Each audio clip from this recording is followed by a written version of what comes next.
Sexta-feira é dia da nossa coluna #Job aqui no Edição das 4 da tarde. A gente sabe que mercado de trabalho é uma área sempre de muita disputa e o tema de hoje, desemprego, cada vez mais frequente, infelizmente, aqui na Globo News. Mas tão difícil quanto não ter trabalho é lidar com o preconceito e o baixo índice de inclusão social nas empresas. Para a gente ter uma ideia, menos de 1% dos trabalhadores com carteira assinada são deficientes. E olha que existe uma lei que determina que empresas com mais de 100 funcionários devem reservar de 2 a 5% das vagas para pessoas com algum tipo de deficiência. Um dado mais preocupante ainda, 6 entre 10 desempregados aqui no Brasil, segundo o IBGE, são negros. Só que tem um lado bom. Tem iniciativa rolando de empresas e também da sociedade civil que estão dando oportunidade para as chamadas diversidades encontrarem um caminho para entrar no mercado de trabalho. A Juliana tem 35 anos, é publicitária e estava precisando de uma ajuda para se recolocar no mercado de trabalho. Ela tinha sido demitida em outubro e só encontrou vagas que não tinham a ver com seu perfil profissional.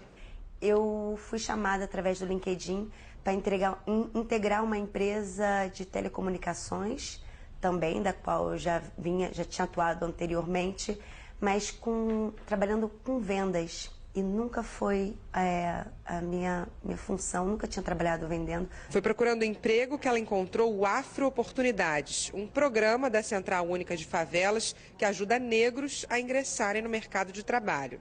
Desde o início do projeto, em maio, o Afro Oportunidades já recebeu mais de 600 currículos. A CUFA, então, faz uma seleção desses currículos e entrega para as empresas parceiras de acordo com as vagas disponíveis. A gente tem hoje um sistema onde a gente gerencia os currículos, onde a gente avalia os candidatos, faz entrevista não só aqui no Rio de Janeiro, mas em todo o Brasil. A gente faz vaga para São Paulo, para outros estados, por conta desse sistema que permite a gente ter essa interatividade com o candidato. A ajuda foi tão boa que aproximou Juliana da sua área de formação, a publicidade. Muito animada. O diretor já me prometeu me puxar para dentro da equipe. Eu estou iniciando com a parte de atendimento, que eu gosto muito, eu amo pessoas, eu gosto desse contato, mas ele me quer atuando na minha área de formação. Isso, para mim, não tem preço. Também no Rio de Janeiro, outra empresa oferece cursos de capacitação e um banco de vagas para pessoas com deficiência. A Aline estava voltando de uma entrevista de emprego quando foi atingida por um ônibus. Eu tive 3 fraturas, 2 no pulso e uma no polegar. Passei por 3 cirurgias. E com isso eu perdi a vaga de emprego, que já era para me apresentar. Eu perdi alguns movimentos e era muito difícil, dentro das minhas condições, achar uma nova oportunidade. Quem vê a Fernanda trabalhando não diz que ela tem uma deficiência, mas há quase 7 anos ela convive com um problema no ombro. Aprender com isso, para poder ensinar outras pessoas que é possível continuar, independente de uma deficiência ou não. Fernanda e Aline precisavam de uma oportunidade para voltar ao mercado de trabalho. Elas entraram no projeto Recomeço, um programa criado pela seguradora que administra as indenizações a vítimas de acidentes de trânsito. Por lei, empresas com mais de 100 funcionários são obrigadas a reservar vagas de trabalho para pessoas com deficiência ou beneficiários reabilitados. Mas 83% dessas empresas não cumprem a lei. Normalmente, os deficientes que são empregados, eles estão em empregos muito aquém dos seus pares sem deficiência. E o país perde também porque aproximadamente 10% da população, que é o dado da ONU, do país, são pessoas com deficiência. Você está excluindo da força de trabalho, você está excluindo de ter cidadania e dignidade 10% das pessoas no país. A gente fala mais sobre diversidade nas empresas com Adriana Cambiaghi, diretora executiva de uma empresa de recrutamento e educação para a carreira. Você está convidadíssima a participar dessa discussão com a gente. Para isso, mande suas dúvidas, opiniões para os endereços que estão aparecendo agora aí na sua tela. A Adriana está aqui do meu ladinho lá já para a gente comentar um pouco dessa reportagem. Tudo bem, Adriana? Tudo bem, Aline. Muito bacana a gente ver que tem gente olhando para isso, apesar de termos lei e também o bom senso que a gente espera dos empresários. Existe uma cultura ainda que luta muito contra isso, contra a inclusão da diversidade dentro das empresas, de gênero, de raça, de cor, de credo, enfim. Só que a gente vê que nas universidades, por exemplo, temos cotas.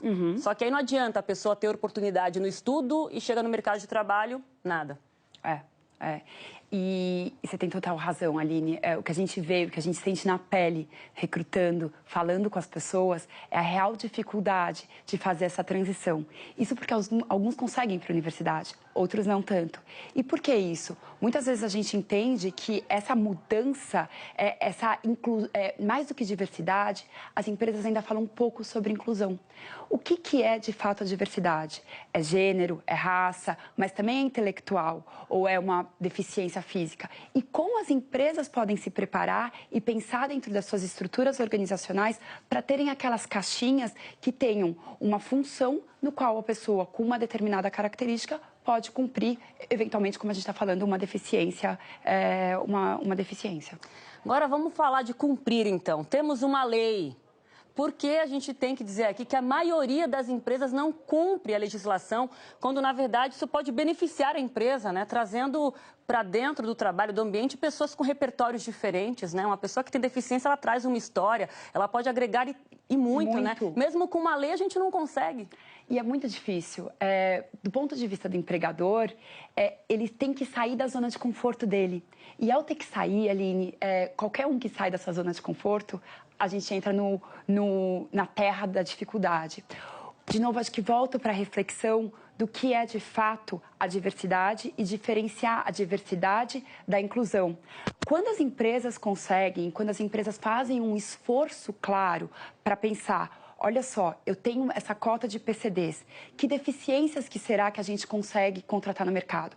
Aonde estão essas deficiências e como essas pessoas podem ser incluídas e ter um trabalho bem monitorado dentro da minha empresa que possam também fazer com que elas tenham um determinado êxito. Porque as pessoas, independente de suas diversidades, elas querem ser bem-sucedidas, né?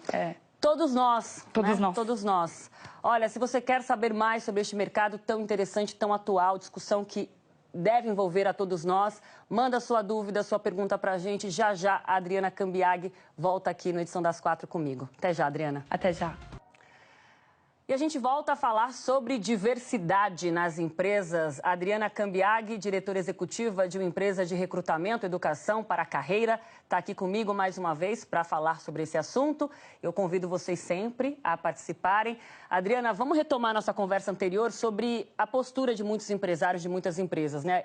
Eu gosto de usar uma palavra que é ocupação, né? A diversidade tem que ocupar esses lugares. Quer dizer, quando a gente vai ter uma pessoa deficiente comandando uma grande empresa, é possível que já tenha, mas a gente não vê isso com tanta frequência, né? Como é que as empresas devem lidar com isso? Que tipo de desafio você vê no horizonte? Olha, foram alguns anos que eu tive a oportunidade de fazer recrutamento e seleção para diversos níveis. Entrada de carreira, meio de carreira, níveis mais sêniores. E uma das coisas que eu vejo que é mais claro, que eu escutei muito sobre diversidade, muitas vezes a gente fala apenas da diversidade de gênero, a diversidade de opção sexual, a diversidade de raça, a diversidade, inclusive, de países estrangeiros ou não. Mas existe também uma diversidade que é a diversidade intelectual.